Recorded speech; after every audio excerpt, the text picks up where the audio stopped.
Olá, turma do segundo ano do ensino médio, tudo bem? Meu nome é Fernanda, sou professora de arte e você é mediadora de uma aula Poéticas Pessoais e Processos Colaborativos em Arte, que vai ser ministrada pela professora Márcia. Boa tarde, professora, boa aula a todos nós. Boa tarde, Fernanda. Boa tarde, alunos. Olha só, gente. Esta é uma aula, né? Como a professora Fernanda acabou de dizer, para o segundo ano, a segunda série do ensino médio. E o tema da nossa aula hoje é Poéticas Pessoais e Processos Colaborativos em Arte. Qual a habilidade que nós iremos trabalhar nesta aula? Ou seja, né? Aquilo que a gente gostaria que vocês tivessem assim, desenvolvesse essa habilidade após assistir esta aula, ok? A habilidade de hoje é investigar as potencialidades das relações entre linguagens artísticas e forma-conteúdo. O que é forma-conteúdo, gente? Vamos lá, né, rever este conceito, tá? Na forma artística está o conteúdo. A escolha e a articulação entre forma e conteúdo mesclam-se pelo diálogo com a materialidade e com os processos de criação, em que a exploração, a ousadia, a invenção e as poéticas pessoais e coletivas agem. Ou seja, né, forma-conteúdo ela está intrinsecamente relacionada ao produto final, né, da nossa obra. Ou seja, quando eu escolho determinado material, né, e faço aí uma articulação entre este material e o tema que eu quero trabalhar, tá certo? Né? Aí adentrando na questão subjetiva, da poética pessoal, do meu processo de criação.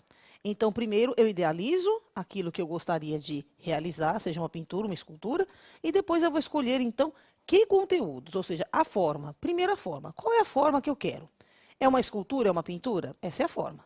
Qual é o conteúdo? Ou seja, qual é o tema que eu quero expor naquela obra? O que eu quero trabalhar ali?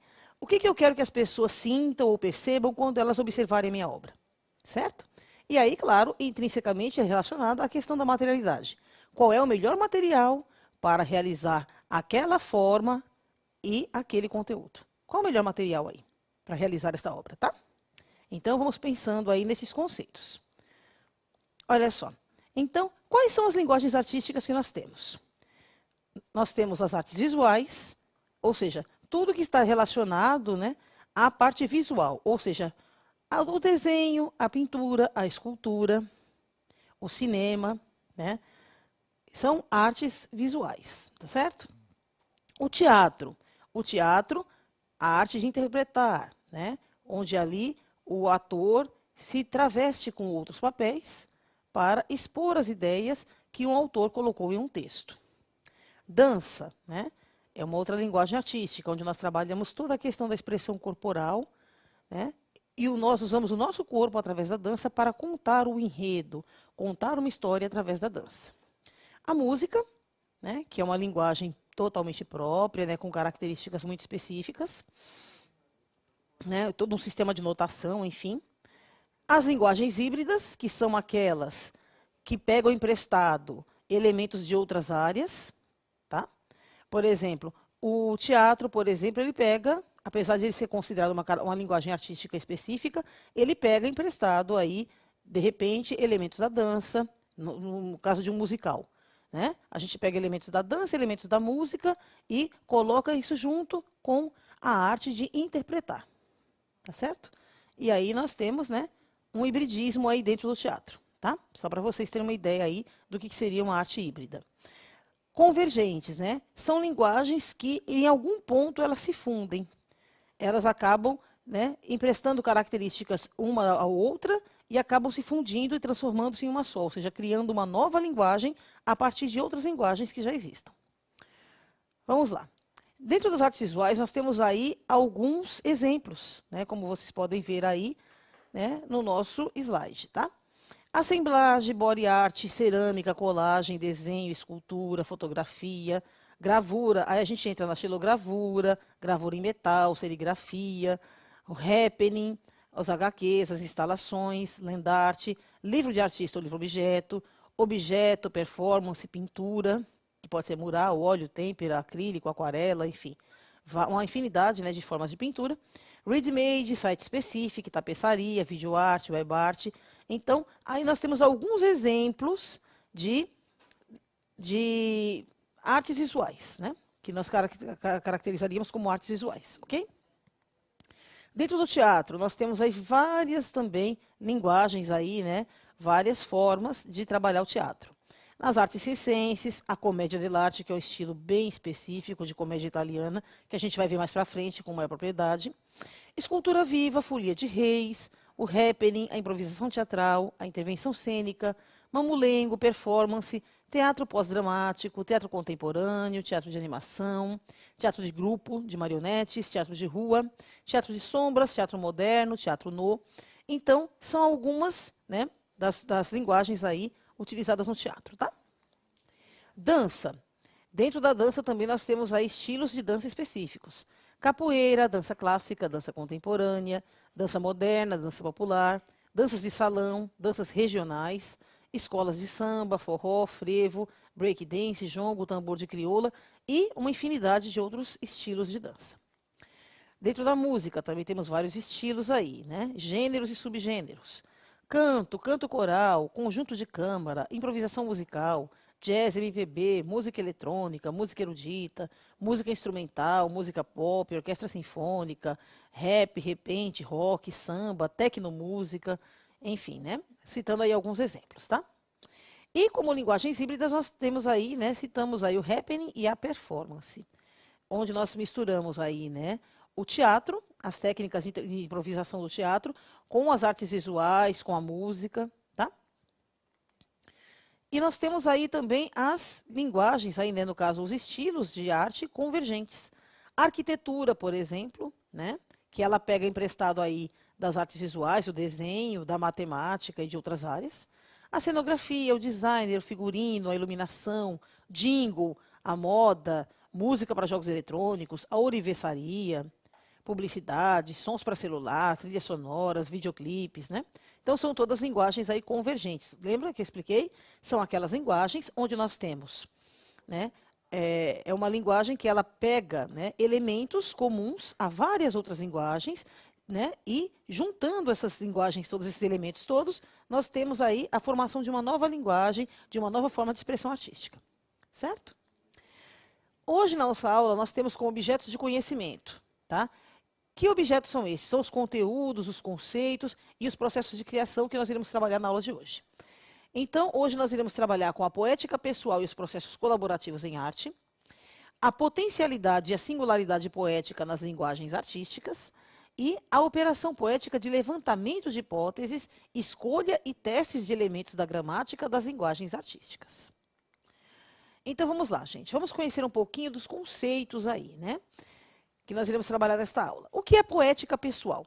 É a forma subjetiva de expressão por meio da arte. Partindo da premissa de que há variadas maneiras de se estabelecer intimidade entre arte e público, podemos afirmar que a obra do artista é sua mente e a poética o que a move. Ou seja, poética pessoal, ela entra, né, no campo do subjetivo. Ou seja, é a forma que o artista se utiliza, né, para se expressar. Então, sempre que a gente fala de poética pessoal, a gente está se referindo àquele processo de criação subjetivo, onde o artista ele coloca ali os seus anseios, os seus desejos, as suas características, né, a sua identidade enquanto artista na realização daquela obra. E é isso que torna, né, aquela marca registrada. A gente bate o olho naquela obra, a gente fala, não, essa obra aí é de fulano de tal, porque tem elementos assim, assim, assim. Coisas que esse artista usa com muita frequência, ou que fazem parte do repertório desse artista, ou até mesmo, né, traços da personalidade dele. Né? Então, aí a gente percebe que a poética pessoal é o que dá identidade à obra e é o que faz com que, né, o trabalho de cada artista se torne uma coisa única, né, com a marca daquele artista que realizou aquela obra. Olha só. Então, agora, gente, eu vou pedir uma interaçãozinha pelo chat para que a gente comece a pensar juntos aí sobre esses conceitos que a gente trabalhou até agora. Vocês têm o costume de fotografar? Quais equipamentos vocês costumam utilizar? Celulares, câmeras fotográficas?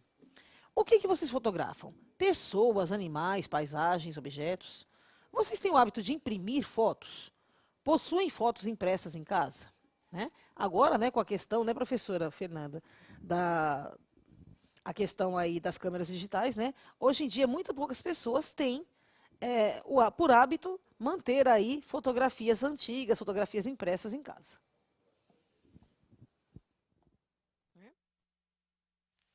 só, eu vou pedir aqui para a gente...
Professora Márcia, bastante interação pelo chat, o pessoal participando. Assim, a maioria, a professora falou que hoje em dia tira foto por celular.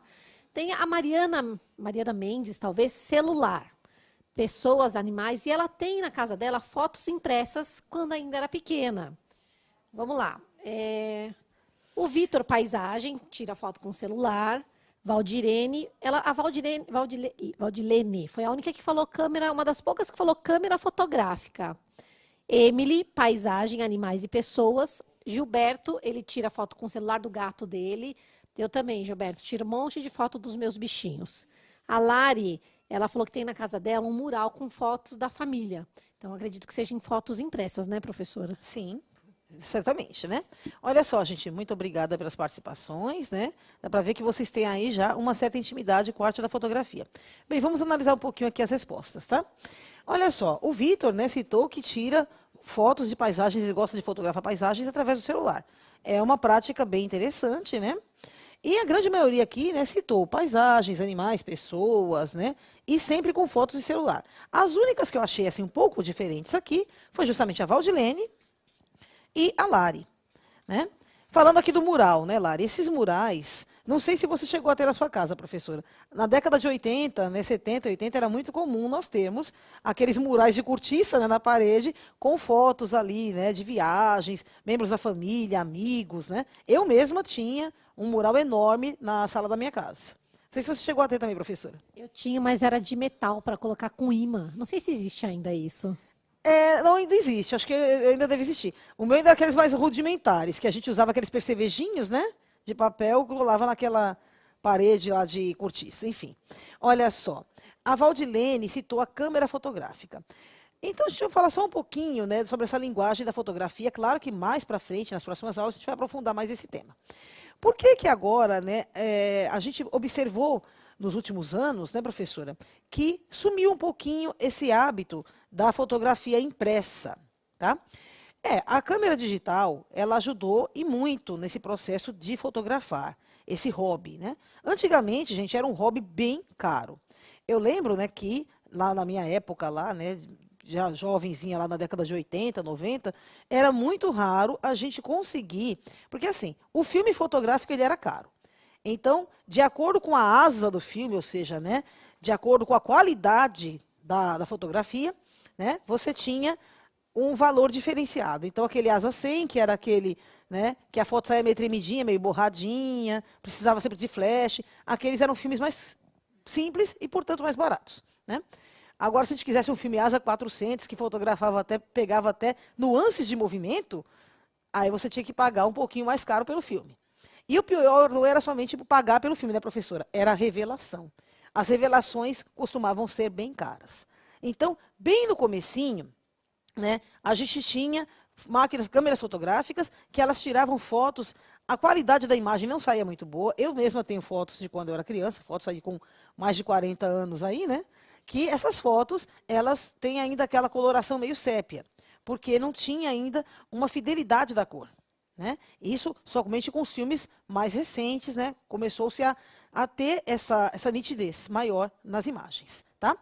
E o grande problema também é, quando a revelação saía, geralmente as fotos saíam sempre 9x12, elas eram pequenininhas. Então, se você quisesse uma foto, né, 9x15, por exemplo, a foto maior, você já teria que pagar mais caro por uma ampliação daquela foto. Então, tudo isso tornava extremamente caro a questão da fotografia. Fora os cuidados que você tinha que ter antes de levar o filme para revelar. Então, para retirá-lo da câmera, você tinha que ter todo um cuidado para que não incidisse luz, que poderia queimar o seu filme inteiro, e aí você perderia todas as fotos. Né? Então, era uma coisa extremamente assim delicada. E por que a revelação saía muito caro, né? Antes de nós termos a questão digital? Eram utilizados muitos produtos químicos caríssimos, nitrato de prata era um deles, né? Justamente para poder fixar a imagem no papel. Então, gente, era assim, né? Você tinha lá, né, as casas de revelação de fotografia e isso acabava encarecendo o custo. Tanto que, naquela época, a gente tinha o hábito de fotografar assim, 1, 2 vezes por ano, né, professora? No máximo. Ninguém tinha, assim, condição de ficar fotografando a toda hora, não. Tá? Uma coisa que era interessante, eu lembro o meu primeiro emprego num jornal. Toda vez que eu passava perto da sala de revelação de fotografias, se eu visse que a luz vermelha estava ligada na porta em cima, eu sabia que para dar qualquer recado para o fotógrafo lá dentro, eu teria que esperá-lo sair ou apertar um botão, uma campainha, para que ele saísse. A gente não podia entrar. Por quê? Se incidisse luz, estava no processo de revelação, tinha um monte de filmes pendurados e fotografias secando. Naquele momento, se a gente abrisse a porta e entrasse luz, queimava tudo aquele trabalho. Aquele trabalho todo seria perdido. Então, observem como era muito mais difícil, muito mais rudimentar. Tinha lá o seu charme, mas a gente perdia muito material com isso aí. Mas tinha o fator surpresa, pessoal. Às vezes a gente levava a máquina numa viagem, tirava umas fotos, aí quando ia revelar, era uma surpresa. Tinha fotos que ficavam muito legais, tinha fotos que ficavam péssimas, não tinha o que fazer, tinha a questão de perder as fotos, aí perdeu a viagem inteira. E era uma surpresa, era divertido, não deixava de fazer parte das festas, ter a máquina, né? Fazia parte da vida da gente, né? Olha só. Então, vamos então entrar aqui um pouquinho aqui nesse conceito da arte da fotografia, tá? Então, substituindo caros retratos pintados à mão, a fotografia surge em 1826, quando Joseph Niepce captura a primeira imagem por intermédio da exposição de luz sobre suporte fotossensível. Socialmente considerada um importante veículo de comunicação, é vista também como forma de expressão artística, considerando-se a subjetividade sensível dos fotógrafos, que captura o momento mais relevante, tornando-o perene por meio do registro fotográfico. Após intenso processo de evolução, especialmente nos últimos anos, é hoje possível a criação de registros fotográficos com grande qualidade e simplificação dos procedimentos, aliados à tecnologia que permite a mais alta resolução à imagem. Né? Exatamente aquilo que a gente estava comentando antes, né, gente? Agora, com a questão aí, né, dos pixels, a evolução da câmera digital, então, hoje esse processo, né, claro que a gente ainda pode imprimir em papel, sim, e hoje em dia é muito simples, né, professora? Basta uma impressora jato de tinta e o papel fotográfico apropriado para aquela impressora, tá? Coisa que há cerca de até uns 20 anos atrás seria meio impensável, né? Se realizar com uma qualidade tão grande, tá? Então, gente, isso facilitou muito a difusão da fotografia como um hobby, né? E essa questão de tornar perene, de registrar momentos. Ou seja, os fotógrafos que a gente cita aqui, né, os fotógrafos artistas, por que a gente fala que aquele fotógrafo ele é um artista? Porque geralmente, gente, são fotógrafos que eles captam momentos assim extremamente específicos. Então, geralmente alguns, né, ficaram famosos por serem correspondentes de guerra, por exemplo, né, de irem fotografar em locais extremamente inóspitos, em situações extremamente difíceis, né? E conseguirem ali os melhores ângulos, as melhores iluminações. Então, existe toda uma técnica por trás, né? Não é somente pegar uma câmera fotográfica ou uma câmera digital ou celular e sair fotografando por aí. A gente até pode fazer isso, né? Como um registro pessoal, para que a gente tenha guardado para sempre aquele momento com a nossa família, com nossos amigos, aquele passeio, enfim. Mas, né, a arte fotográfica ela vai muito além disso, né? Tem toda uma técnica que esses artistas, né, esses fotógrafos profissionais desenvolveram durante anos para poder justamente, né, ter aquela foto que até hoje você vai olhar para aquela foto e falar, nossa, essa foto foi tirada há 30 anos atrás, 40 anos atrás, e olha como ela retrata fielmente o momento histórico que a gente estava passando naquele momento. Então, é uma coisa assim bem diferenciada. Né, professora? E, professora, fotógrafo ainda é uma profissão que está muito na moda, que, dependendo da área que você trabalha, remunera muito bem. Ah, sim, com certeza, né? Olha só, vamos continuando aqui. Então, vamos fazer mais uma interaçãozinha rápida pelo chat. 1 minuto agora, tá? Vocês conhecem algum fotógrafo famoso brasileiro, nacional ou internacional aí? Por meio de filtros ou aplicativos, é possível transformar as imagens, fazendo criações e intervenções sobre elas. Você costuma utilizar esses recursos de filtro nas suas imagens? Quais? Como vocês costumam armazenar suas imagens? Vocês organizam em álbuns virtuais, colocam lá, né, em alguma rede social que tenha lá o local específico, né, para você colocar aquele álbum. Enfim, como que vocês organizam essas imagens? 1 minuto para vocês responderem para nós aí. Voltamos já.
Bom, professora Márcia, eu já vou começar pedindo. A Ana falou que não conhece nenhum fotógrafo, mas ela usa o PixArts. Eu também uso, Ana.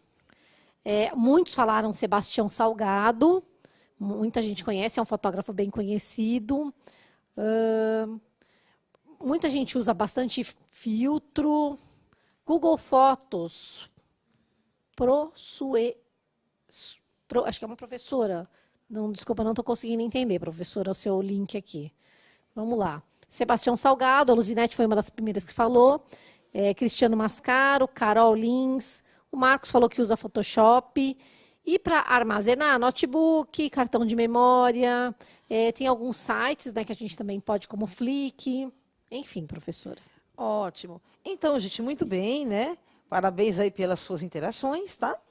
Olha só, que interessante, né? Depois a gente vai falar desses dois aqui, né, com mais propriedade, né? Inclusive, eles são temas de estudo da nossa aula de hoje, tá?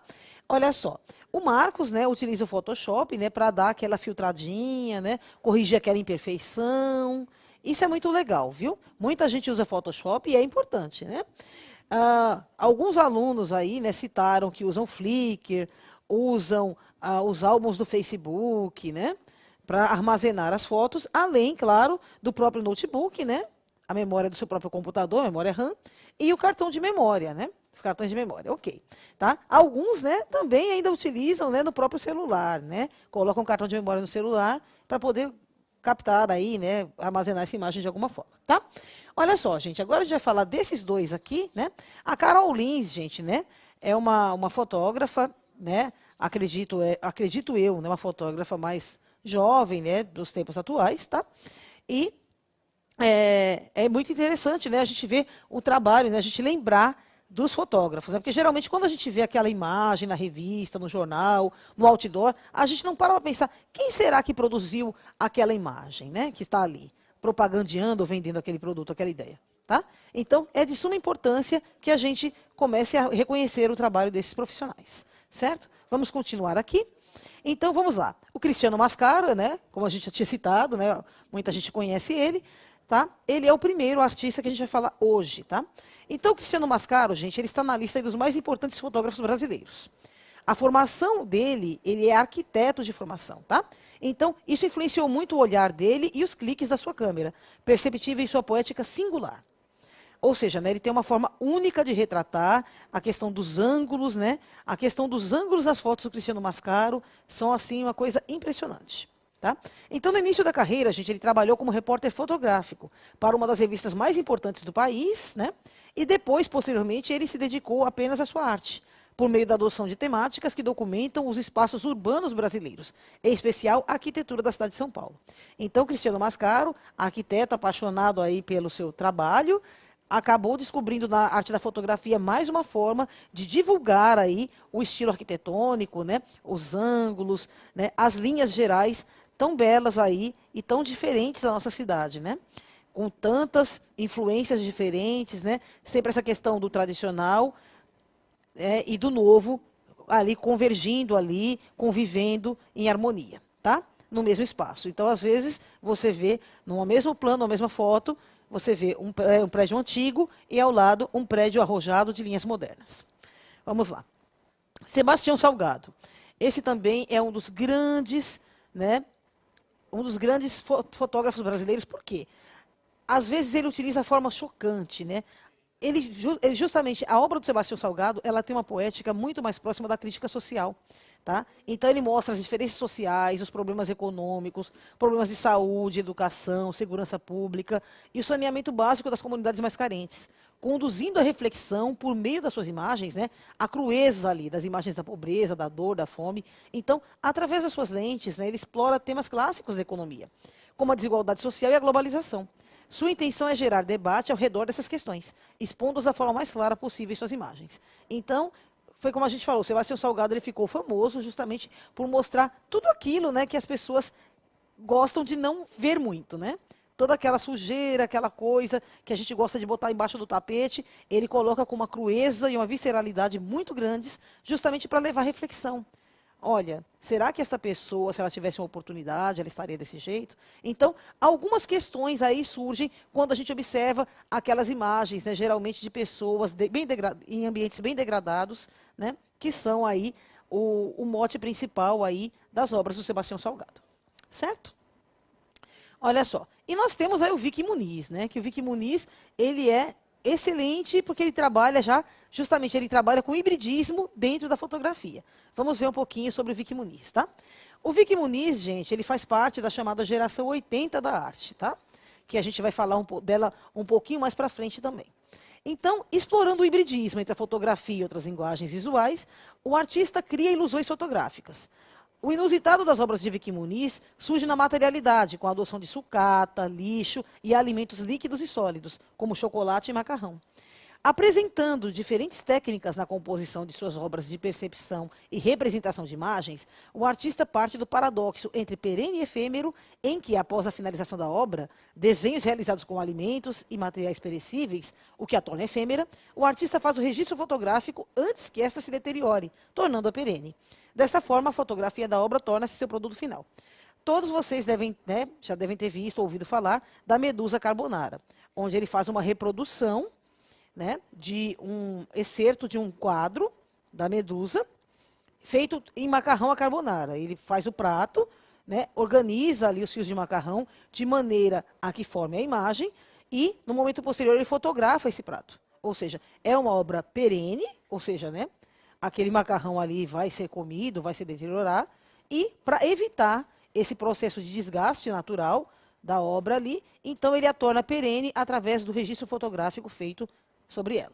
Né, professora Fernanda? A senhora já viu essa obra? Já vi essa obra e lembrei de outra, da capa do grupo Tribalistas, que é feito com chocolate. Também dele. Isso mesmo, A capa do primeiro CD, não é? Do grupo Tribalistas. Ele faz um desenho com chocolate, fotografa, faz a capa do disco, E depois, é claro, é uma obra, um estilo de obra aí efêmera, tá bom?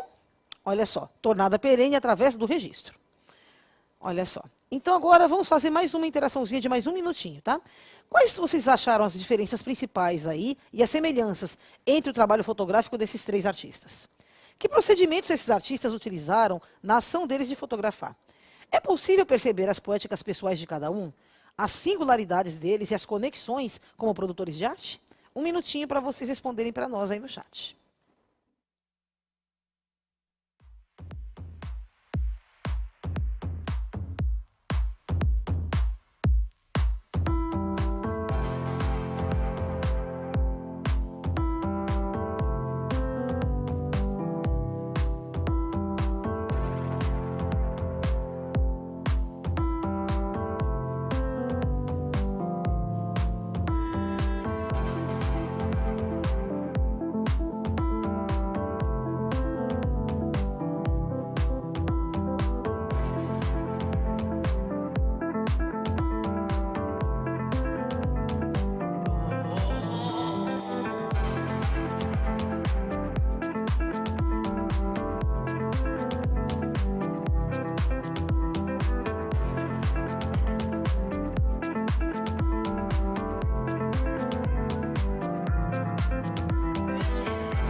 Bom, Promárcia, vamos lá. Leonardo, materiais diferentes, criatividade, originalidade.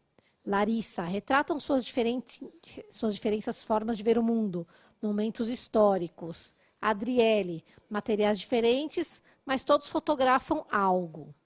Kevin, fotografam coisas diferentes, a visão deles, câmera e enquadramento.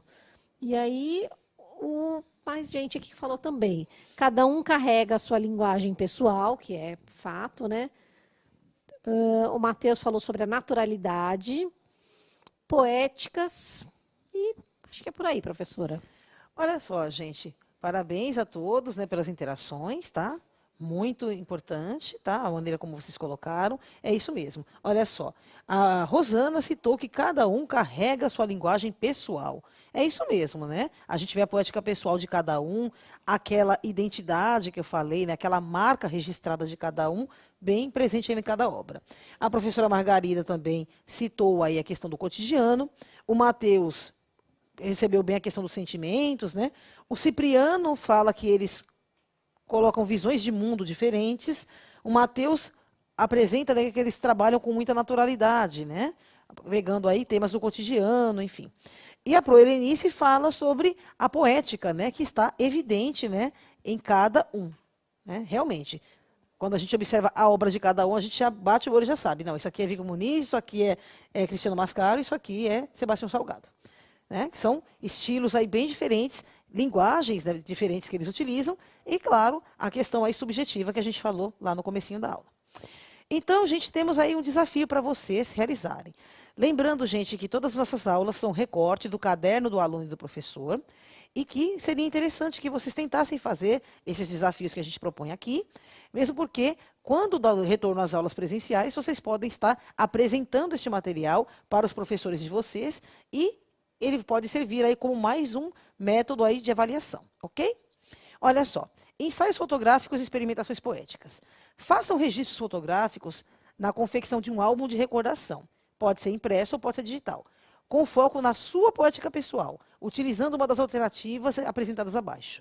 No processo criativo, além das imagens, coloque frases, palavras, poesia, letras de música, pensamentos e deixe sua imaginação comandar o trabalho. Ou seja, né, vocês podem pegar lá fotos que vocês já tenham em casa ou aquela coisa de fotografar a paisagem da janela. Eu vou na janela do meu quarto, na janela da sala, pego aí o meu celular e fotografo aquilo que eu vejo, tá? Evitem sair de casa, a gente lembra, estamos ainda em pandemia, né? Tá? Então, utilizem aí aquilo que vocês têm à mão, o que ficar mais fácil e mais viável, tá? Para tentar realizar aí este álbum de recordação. Então, como alternativa 1, realizem registros fotográficos dos objetos poéticos criados por você nessa atividade. Ou seja, né, utilize aí a sua poética pessoal, aquilo que você gostaria de demonstrar. Alternativa 2. Se vocês já têm o hábito de fotografar e já tem aí um banquinho de imagens, né, pessoais, selecione umas 10 fotos aí de sua autoria, apresentando locais onde você visitou, paisagens, animais, etc. E alternativa 3. Se você não tiver nada disso, né, à mão, insira 10 fotografias impressas, que sejam as mais significativas de sua vida familiar e escolar. Por cuidados de preservação, use cópias xerográficas das fotos selecionadas, ou seja, né, façam uma cópia. Não utilize os seus originais, tá? Até para não perdê-los, tá? Ok? Alternativa 4. Caso nenhuma das alternativas anteriores seja possível, selecione 10 fotos de revistas que você considere interessantes. Só que aí, gente, lembre-se de citar a fonte, tá? Quem foi o fotógrafo que fez aquele, deu aquele clique e bateu aquele registro, tá bom? Ou, na alternativa 5, que tal arranjar alguns figurinos, adereços, maquiagem e realizar um ensaio fotográfico utilizando esses recursos? Então, gente, nesses ensaios fotográficos, feitos em casa, né, com a família, com aquilo que vocês tiverem à mão, vocês podem fotografar, de repente, um animal de estimação, né, utilizando aí uma roupinha, uma coisinha especial, né, ou até mesmo alguns membros da família, né, utilizando aí esses figurinos e adereços que vocês vão coletando aí, né, aquele colarzinho que estava jogado na gaveta, aquela blusa que ninguém usa mais, está lá esquecida. Vamos, né, dar uma nova vida para essas coisas, tá bom? Olha só. Então, gente, o que é processo colaborativo? É o processo de criação em que se equiparam as relações entre os artistas criadores da obra, possíveis colaboradores ou membros subordinados, no caso do teatro e da dança. Tá? Atualmente, em algumas modalidades artísticas, o próprio público é convidado a participar do processo de criação de uma obra, consolidando-se, portanto, a ação colaborativa entre artista e público. Tá? Então, o processo colaborativo é sempre quando eu utilizo, né, mais de uma pessoa para fazer. No caso das fotografias, se eu utilizar aí a ajuda, né, dos meus familiares em casa, eu vou estar entrando num processo colaborativo. Tá? Ok? Vamos lá. Objetos poéticos, a gente já viu ali, né, que são objetos confeccionados para se expressar subjetivamente, ampliando os conhecimentos acerca de determinada técnica ou temática. Também são objetos que não são confeccionados com essa finalidade, mas que podem ser usados para expressão e aprendizagem, como documentários, catálogos de exposição ou artefatos diversos, tá bom? Então, gente, né, vamos lá. Como um último desafio aqui, Faça um diagrama, tá? Utilizando frases, palavras, imagens, desenhos que tenham a ver com você, com seus gostos, hobbies, perfil musical ou grupo juvenil a que vocês pertençam aí, tá? É um segundo desafio para vocês. Aqui tem alguns exemplos, né, de diagramas, como que vocês podem estar organizando isso, né, em uma cartolina, de repente, em um painel, tá bom? Tá? E vocês podem também criar um objeto poético, esse é um terceiro desafio, a partir das referências que a gente colocou lá atrás no diagrama. Então, vocês vão utilizar tudo que vocês tiverem em casa. Retalhinho de tecido, papel colorido, papelão, barbante, lã, tá? Para criar um objeto poético aí, utilizando as fotografias, aí customizando essa questão da fotografia, tá? E no final, vocês vão fazer um registro de tudo isso, observando o seu trabalho, vocês vão analisar e responder no caderno as seguintes questões. Aí tem um roteirinho, né, para ajudar vocês a fazer esse registro. O que o objeto poético produzido por você pode dizer sobre si próprio e sobre o seu repertório cultural? É possível perceber a sua marca pessoal no objeto poético que você criou? Ele atende a todas as suas escolhas? Quais são as diferenças e semelhanças no modo de construir o diagrama e o projeto poético que você finalizou aí, tá? Pensem nisso e respondam aí dos seus cadernos, tá bom? Então, gente, vamos lá, estamos chegando ao final da nossa aula. Então, hoje nós aprendemos o que é poética pessoal e processo colaborativo, repertório e reflexão sobre a arte da fotografia, processos de criação de alguns dos maiores fotógrafos do Brasil, ensaios fotográficos e experimentações, tá? Então, gente, nós ficamos por aqui. Muito obrigada pela presença de todos e pelas participações aí no chat. Obrigada, professora Fernanda. Tchau, tchau, gente. Até a próxima aula.